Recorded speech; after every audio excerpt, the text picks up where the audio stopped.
Greetings and namaskara, everyone. This Himalayan Academy Publications presentation is by Sadhguru Bodhinatha Velan Swami and is based upon the Publisher's Desk article in the July, August, September 2014 edition of our magazine Hinduism Today and is entitled Non-Injury, the Foremost Virtue. Non-injury is the first and foremost ethical principle of every Hindu.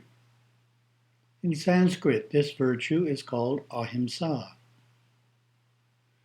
The Mahabharata extols its importance by saying ahimsa is the highest dharma. It is the highest purification.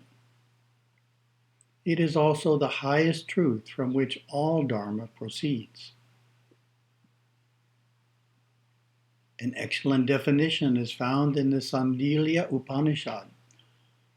Ahimsa is not causing pain to any living being at any time through the actions of one's mind, speech, or body. Note the threefold nature of ahimsa. It applies not only to our actions, but also to our words and even our thoughts. Is the principle of nonviolence absolute under all circumstances?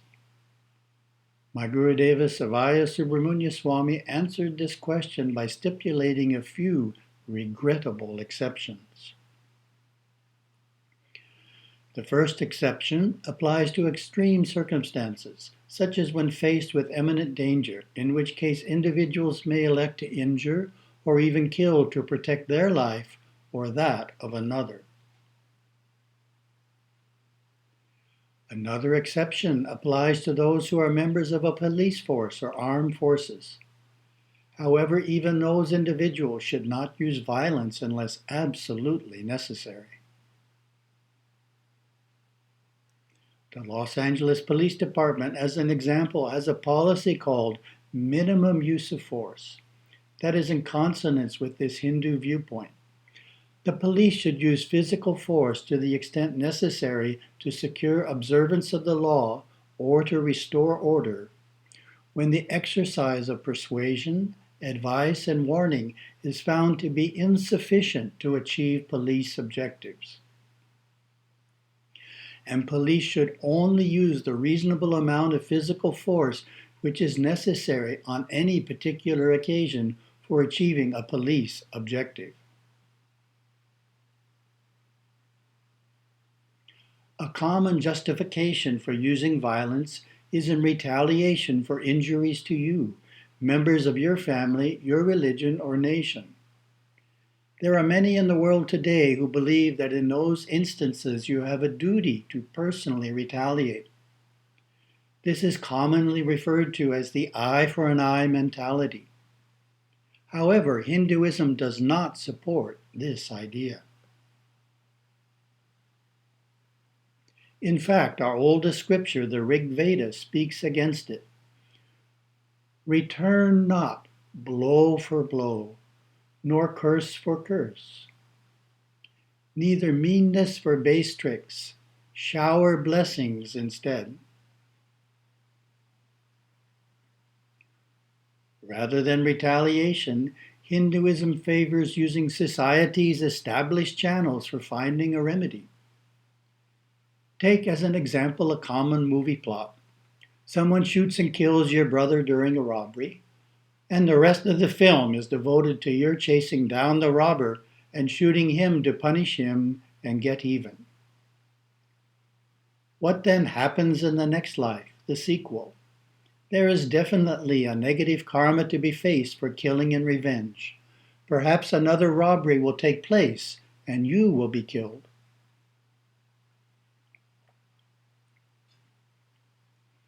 Better to let the police take care of the robber.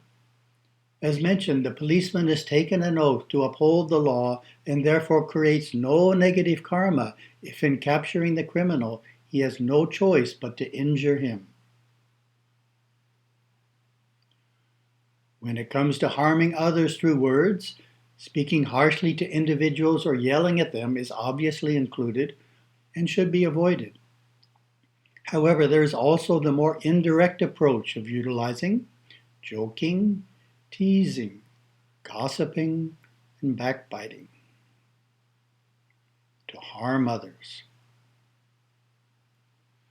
How do we know if we are speaking in a way that is harming or that is helping another? An effective fourfold test is to be sure what we are saying is true, kind, helpful, and necessary. If it is, then it will certainly be non-hurtful. You may be wondering how backbiting can hurt someone as they are not present to hear the criticism. It is the thought force that they feel. The same applies to critical thoughts that we don't verbalize. Both are the most subtle form of injury. My guru described it in an interesting way. When you defile others mentally and verbally through backbiting gossip about the happenings in their lives, you are hurting them. You are actually making it difficult for them to succeed, to even persist where they are. They sense, they feel the ugliness that you are projecting toward them. Looking again at our definition of ahimsa from the Sandilya Upanishad, we note the phrase, not causing pain to any living being. In other words, ahimsa extends beyond human beings. It includes animals, insects, and plants as well. A verse in the Yajurveda speaks directly to this idea. You must not use your God-given body for killing God's creatures, whether they are human, animal, or whatever. A way that many Hindus honor this injunction is by following a vegetarian diet. The Tirukkural, an important scripture on ethics written some 2,000 years ago, has an entire chapter on vegetarianism, abstaining from eating meat. It states that vegetarianism is the way of insightful souls who have realized that meat is the butchered flesh of another creature, and that such restraint is an act of greater value than 1,000 ghee offerings consumed in sacrificial fires. A nonviolent approach can even be extended to insects. Instead of thoughtlessly killing household pests, stop their entry. Likewise, with garden insects or predators, instead of killing them, keep them away by natural means. A regrettable exception is that when predators, pests, bacteria, and disease threaten the health or safety of human beings or their animals, they may be eradicated. There are two philosophical principles which form the basis for ahimsa. The first is the law of karma. The knowledge that if we harm another, we will be harmed in the future is a powerful motivation to refrain from violence. The Tirukkural's chapter entitled Avoidance of Injuring Others offers pertinent insight. If a man visits sorrow on another in the morning, sorrow will visit him unbidden in the afternoon. A second basis for ahimsa is the perception of the divine shining forth within all things, all beings, all peoples. When we see the divine in someone, we naturally do not want to hurt them. Pious Hindus even see the divine within people who are acting in evil ways, such as criminals or terrorists, and therefore seek not to harm them. An amazing example of this arose in Bali in 2002, when terrorists bombed a bar, killing over 200 people, mostly tourists. The Balinese Hindus held a ceremony that sought forgiveness for the perpetrators. We can guard against taking on the Western perspective that some people are intrinsically evil, the enemy, and therefore it is all right to treat them inhumanely. Of course, the law of karma does not distinguish between hurting an enemy or hurting a friend.